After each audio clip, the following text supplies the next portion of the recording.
Huge round of applause for our next act. Hishan Ziadin? I'm so sorry. That works. Okay, no, but it doesn't work. But please give me a huge, huge round of applause because he's absolutely amazing. Now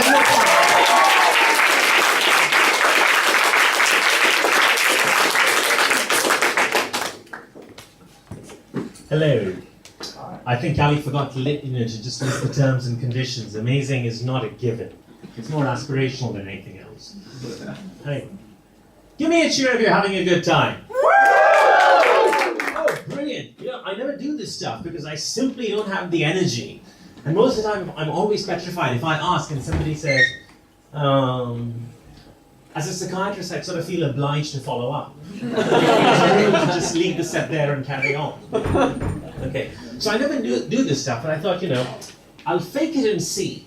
And maybe we'll keep it going for a while. So now, give me a cheer if you're apathetic. You guys are good. You guys are good. Okay? Now that's not an original line. I can't remember whose it is, so credit where credit should be given. But everything is in the follow-up. And you guys did perfectly. Now, I've done a few stand-up sets before, and I was looking through my catalogue on YouTube. I have a set of videos on YouTube, and some of them have as many as 30 views. I mean, don't laugh. Okay, I mean, that's a big deal. I have only 11 friends. So that's pretty good. But I was looking through those sets, there's about 85 minutes of material, almost as many views as all of them combined. But I can't link any of them into a 1-hour show. And I realized the problem is that I tend to do rather surrealist comedy, sort of being an outside observer, saying some slightly out there stuff. And the only way you can link that together is if you sort of do a one-man sketch show, which is kind of bizarre to do as a stand-up set. So I thought what's missing from my work so far is that there's very little of me there. I'm always on the side saying things. So this time I thought, I'll put myself front and center and maybe I'll go for some tried and tested comedy tropes and see how things work. So for the first time, I'm going to talk about my family. Okay. Now, how many of you here had a religious upbringing? Of any sort? There are only 5 of you, so you'll all have to answer. What kind of religious upbringing did you have? Catholic. Jewish. Mormon. Cool. Great. Was anybody here brought up existentialist? No? Well, I was brought up as an existentialist. Okay? I didn't know that till I was about 17 and discovered what existentialism was. But I was brought up existentialist. At the age of 17, I was talking to my dad. He was touring me around India while I was giving various medical school exams. And I was ranting about the state of the world and how I was unhappy with things. And he turned to me and said, Ishan, see, maturity is the realization of your own helplessness. Now, most people I have said that to have found that a profoundly depressing thing to do. Okay? I thought, this is amazing. I've been given some fast track to the adult codes of life. This is brilliant, that's how it works. And that's kind of, because that's a point that sort of brings home that, if you're brought up as an existentialist, that seems like something terrific to know. Otherwise, it feels thoroughly soul-crushing. And it's odd to my friends because it's a bit like somebody telling you, when I was 15, my dad came up to me and said, well, son, this Sunday, we're all looking forward to it. It's the day you're going to service your first goat. And that would have seemed very, very strange.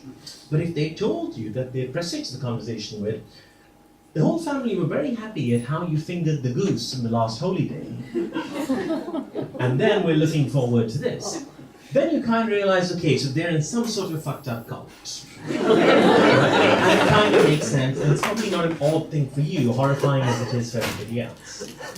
If there's only one thing you take away from this set, that goat fucking should be taken in context. Is not it. I can't emphasize that enough. Okay. Growing up as an existentialist, there were numerous conversations in our household which seemed to start with, see, one day you will die.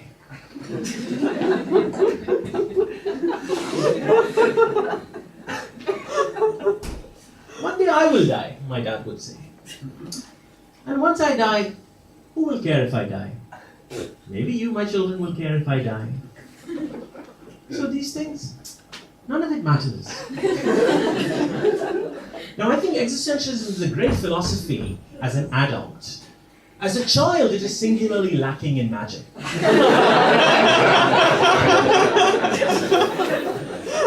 And the only other thing that we had was that we came from a Muslim family. Now, I don't know if you know about Islam very much, but one thing is that Islam, not terribly big on mythology, right? There is no Ramadan camel. So there was really no magic to be found anywhere, but you lived with it and that's what you expected. My cousin and I used to compare notes because his mum and my dad are siblings, and clearly it's something that came all the way from our grandfather, this slightly existentialist, veering into fatalist lifestyle, life philosophy. So my grandfather, their father, in his 80s, he would welcome his friends who were all of a similar sort of vintage and say, well, there's nothing left but to die, is there? And they, who had come to cheer up this man, would go away feeling incredibly depressed. But that sort of seemed to be the norm, and it was a given.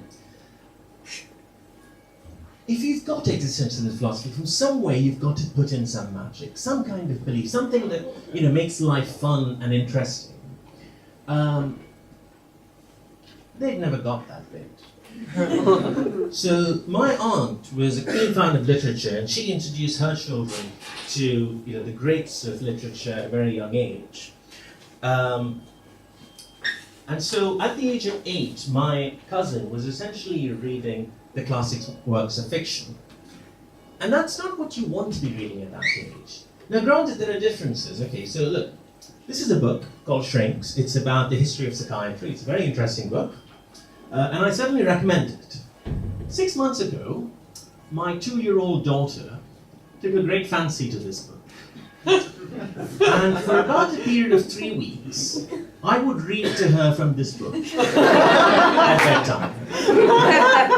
And I would say, do you want to read Thomas? And she'd say, no, read Daddy's book. Okay? So it was many a bedtime that was whiled away like so. In his compendium, Kraepelin defined the psychoses into 3 groups based upon their life histories. Manic depressive illness,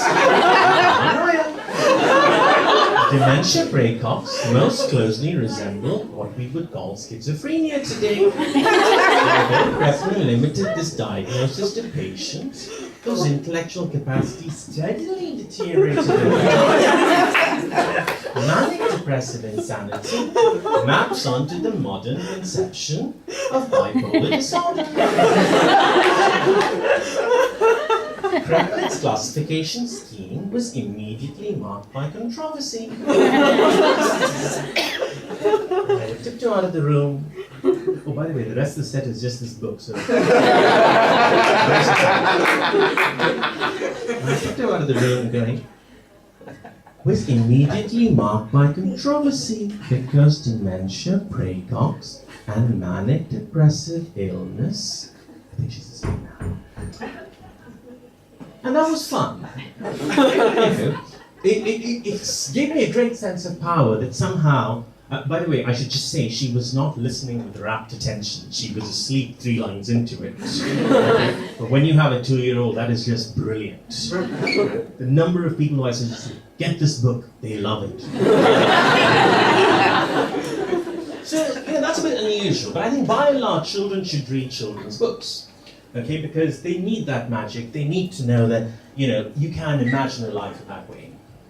My poor cousin, at the age of 9, read Crime and Punishment. So, This is an excerpt from chapter 3, and this is when the protagonist, Raskolnikov, has entered the house of the pawnbroker Alyona Ivanovna. But what has he tied it up like this for? The old woman cried with vexation and moved towards him.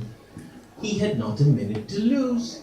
He pulled the axe quite out, swung it with both arms, scarcely conscious of himself, and almost without effort, brought the blunt side down on her head. He seemed not to use his own strength in this, but as soon as he had brought the axe down, his strength returned to him. She raised up her hands, and then he dealt her another blow, and another blow, with the blunt side on the same spot.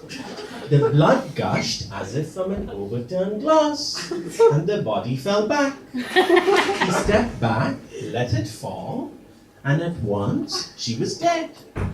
Her eyes seemed to be staring out of their sockets. The brow and the whole face were drawn and contorted convulsively. And my 9-year-old cousin rushed into the family room, where grandfather and the assembled siblings were there, and said, "Alyona Ivanovna is dead!" And the siblings exchanged a look between them, because somebody had to take this. And they did. And by agreement they turned to my dad, who was the eldest, who turned to my cousin and said, "See, one day you will die." Thank you very much.